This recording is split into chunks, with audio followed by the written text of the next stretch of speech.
Hi, hi everyone. First off, thank you all for being here on Thursday. Most of you would probably be in bed right now. So we all appreciate you coming out. I'm thrilled to introduce Leandro, who is the Global Chief Marketing Officer of Unilever. What a huge job and opportunity to transform marketing at one of the largest CPG companies in the world. We have a really interesting conversation around how you envision strategy, creativity. I think for the people in the room to get a sense of like, what is modern marketing today and how do you do it? So let's just jump in. You know, brand building used to mean controlling sort of the message. You would create a spot, you put it up, that would be the message, and people would just sort of consume that message. But now you're talking about designing participation. You know, what does that mental shift mean? How do you get people to participate in interacting with the brand?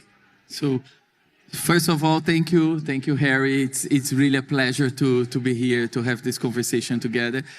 So look, I want to talk about the shift, but before what is not changing, right? Because I think this is really important.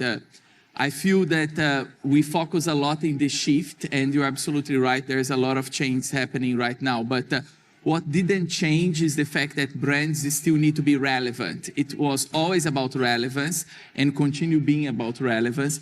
What has shifted is how do you create that relevance? I think there is a massive shift between brands saying to people what they want to say rather than engaging with what the communities are creating.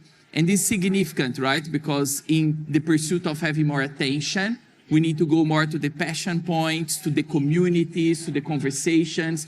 And then it's really about stop asking what the brand needs to say and really engaging what other people want to say about the brand.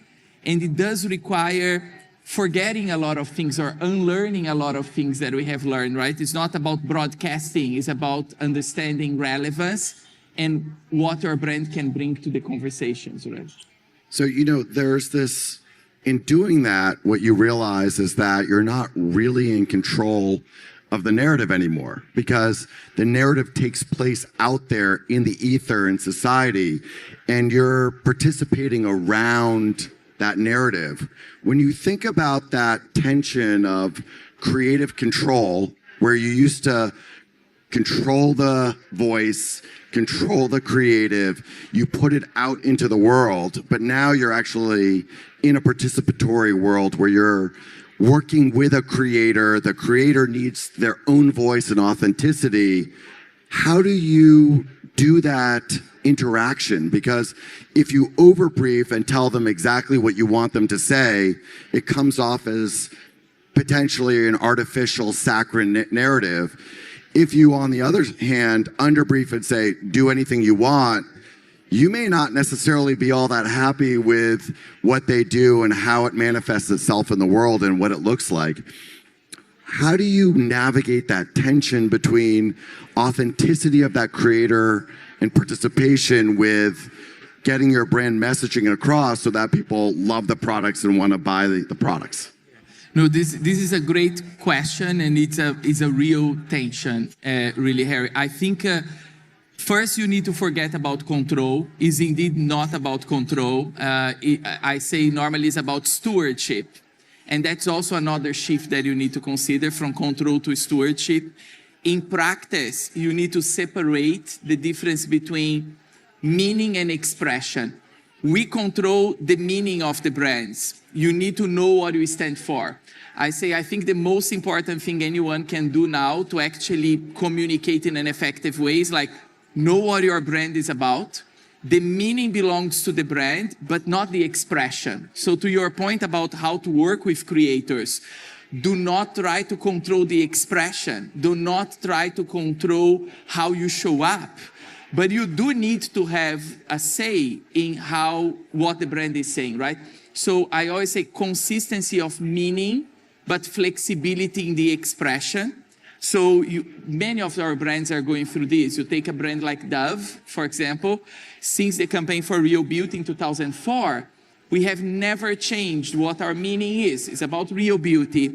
It's about amplifying an experience people have with their appearance, but the way we show up change. If I'm talking to the communities on the Netflix Bridgerton show, if I'm talking to the communities that are fighting against hair discrimination, the expression changes, but the meaning doesn't. And I think this is what became very clear for us. When you look I have a question for you. Yeah, tell me. Sorry for interrupting. How do you, because you have an experience across industries, do you see people making that shift? How you see other brands working on that? So we see a lot of brands in market starting to think about how do they get their messaging in the right place, in the right moment.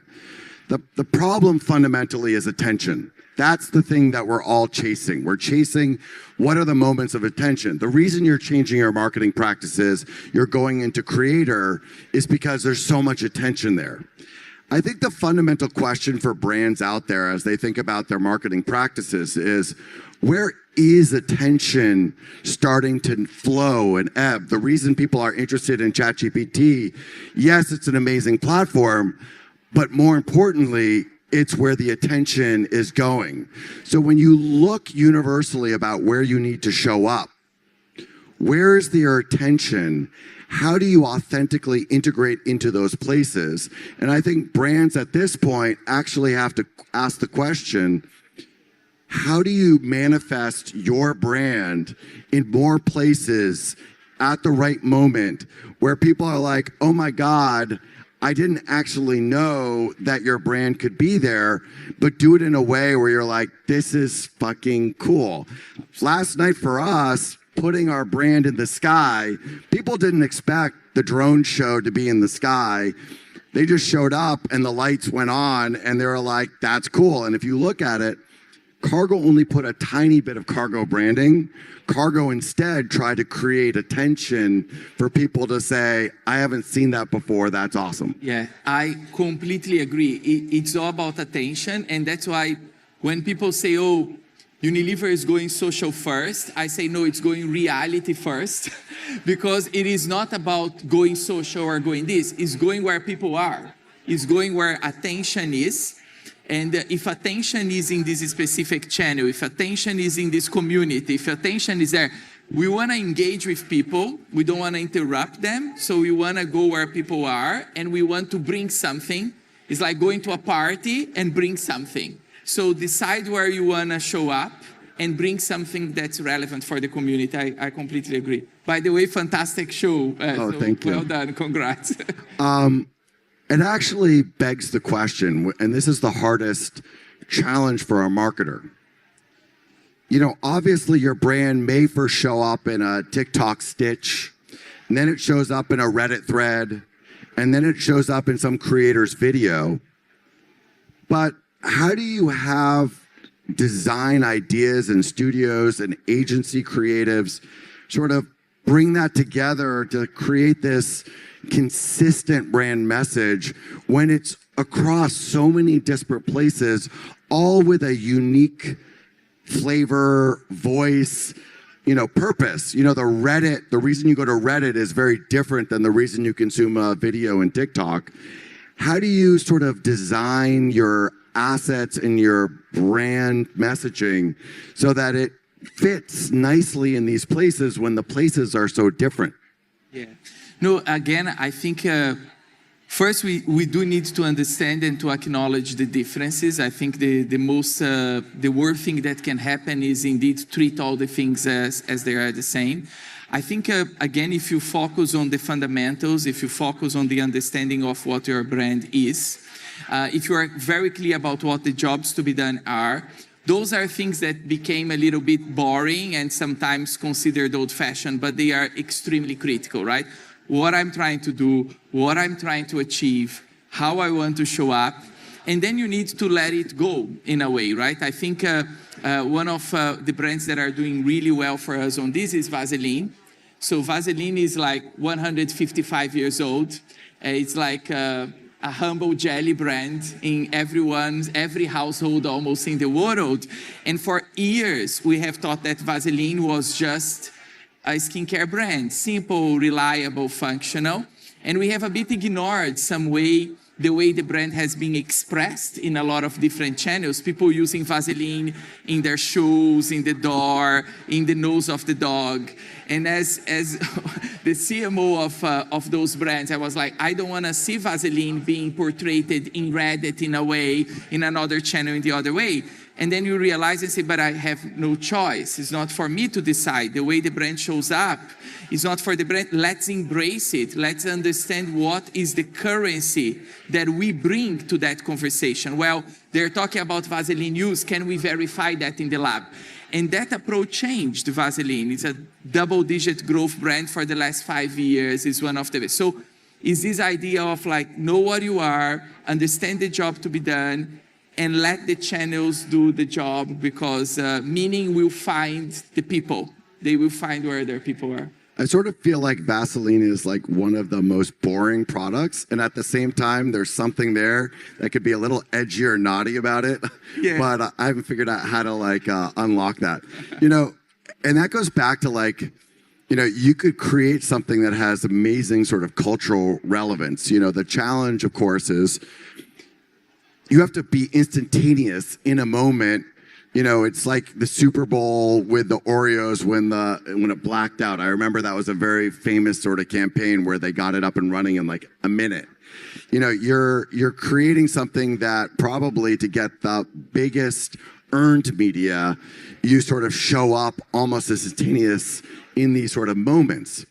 But at the same time, as you mentioned, Vaseline, it's been around for how long again? Like 155. I mean, it's been around for 155 years. If you think about the endurance of that specific brand, how do you sort of balance that sort of flash cultural moment with, at the same time, something that frankly is a lot older than me, probably older than my grandfather, and has been around and in use for such a long period of time? How do you sort of keep that relevant but not like chase the moment? Yeah, it's a great question, because it is difficult. I say that the majority of the time is about saying no rather than say yes. We saw this in Dove, we see this in Vaseline, we see this in Hellmann's. There's so many conversations, there's so many opportunities for content, there's so many ways in which we can be engaged with the brand. But being able to say no, this is not a conversation I'm gonna join, even when you're dragged into the conversation. So for example, going back to Dove, culture moved, beauty standards moved. Every time it moved, they want to drag Dove into the conversation. And you need to understand, do I have something to say, right? Do I belong to that? And do not try to chase the trends. I think Hellmann's is a brand that is doing this very well. Hellmann's shows up in many places, from NFL to the Super Bowl to TikTok and Book Talk. But in every place Hellmann's shows up is intentional. Is to say like, is there a role for Hellmann's to be here? Do we want to be part of this point in culture? So it is an exercise of restraint. It is not an exercise of enjoying the opportunity. It's not opportunistic, it's very intentional. There's no other way. So I don't think we could get through this discussion without talking about AI. And really AI as you think about marketing.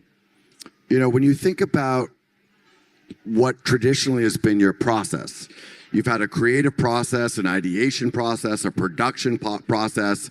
All of those things have been sort of human-led. You're now introducing AI into all of that. And you're thinking about, how do I use AI to produce assets? How do I use AI to come up with new taglines? How do I use AI to actually create many different variations and versioning so it creates efficiencies? But do you think that on some level you lose the art? And again, everybody's leaning in. Are we going to lose some of that humanity as we sort of, I wouldn't call it outsource, but as we engage and we integrate AI into all of these processes where everybody's using it, and it sort of creates better than the worst, but maybe not as inspirational as the best creative, genius that has really nothing to do with the brand itself, but it resonates. How do you sort of integrate it and still not lose that craft? I think craft is the right word. Look, I think AI is fantastic for scale, is fantastic for abundance, for getting things to spread, but you do need the poetry. So the way I say poetry and plumbing, you need to do both. Poetry for me is like cultural relevance, as we have been talking about here. Consumer intimacy is really the deep understanding of how to connect with people. Creative courage. Those are things that are human-led. This is what drives desire. Desire is driven by those things. But if you only have poetry, you cannot spread. So you need the systems, the tools, the technology, so desire can spread. We have been saying a lot at Unilever about desire at scale. And people say, but what is it? It's like a paradox, because desire normally is quite exclusive. How do you have at scale? I'm like, but that's the paradox we're living. AI allows things to scale, to spread, to go further, but then creativity, consumer intimacy, courage, those are human traits that still create desire. When you have both is when the magic happens. How do you see that? How you are seeing brands also doing?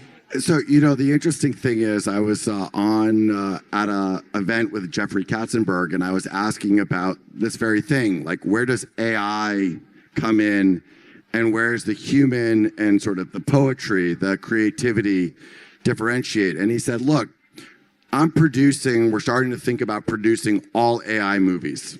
But he goes, there's these moments of inspiration that have nothing to do with the script that happen. And I go, well, what's an example of that? And he used the example in Shrek, which I think he loves, where the donkey is Eddie Murphy. And Eddie Murphy is left outside of Shrek's cave or tree or whatever. And he's like, Shrek, don't leave me out there. Shrek, I don't want to be alone. Shrek, I'm scared. And basically, Shrek's like, all right, donkey, I'll let you in. So he goes up, he opens the door. Donkey runs to the room, jumps on the couch, and he's like, this is awesome. We're going to stay up all night. We're going to hang out, and then we're going to make waffles in the morning with extra butter and syrup. And that was not in the script. That was all Eddie Murphy improv, being like something like waffles and syrup in the morning is not something that a writer or AI would ever put in there because it's a total non sequitur to what's going on. But to us as humans, when they introduce that last moment of like waffles and syrup in the morning, people like intuitively are like, I connect with this. This is hilarious. This character is hilarious. Yeah. I don't think AI, I could be wrong, but I don't think AI is going to have that craft anytime in the near future. Yeah, I love this story, and it's a great example. I completely agree with you. One thing while we were saying that came to my mind, for example, one of the pieces of work we have here in Cannes this week that I'm so proud of the team is in Vaseline. It's a campaign, is a communication that was developed for South Africa. In South Africa, it's a 100 years old tradition, like parents early in the morning, they rub Vaseline in their kids' face. And then they send them to school and they say some words in the local language that means like go shine, what has a double meaning. This be happening for 100 years. Can AI find that insight? I think they can, right? We can work with AI to understand, oh, parents in South Africa have been using Vaseline in their kids' face for 100 years. Can AI understand what it means? No, because what it means is love. When you talk to the parents, they say, well, when I grow up and I remember the hands of my mom, the hands of my grandparents. This is not about the Vaseline. This is love. This is childhood. Can the AI pick up this is love? I agree with you. I don't think so. Can they pick up the habit, the behavior? Yes. That's the difference, right? The poetry and the plumbing. They will never understand that Vaseline early in the morning before you go to school is love. But you know what's really interesting? That story probably translates globally. Somehow, if you were to able to capture that in its essence, and share that. It's like the heartstring stories that you see with like the little mini films around the Olympics on the journey of the athletes to get to where they are. And you see all of the blood, sweat, the time practicing in the rink, on the bobsled track, on the ski jump from when they were even like 12 or 13 years old. And you realize just the level of dedication to that. Somehow telling that story authentically, but then to your point, using the plumbing, maybe even using AI to figure out how do you create the formats that actually distribute that story at scale across all the channels of attention.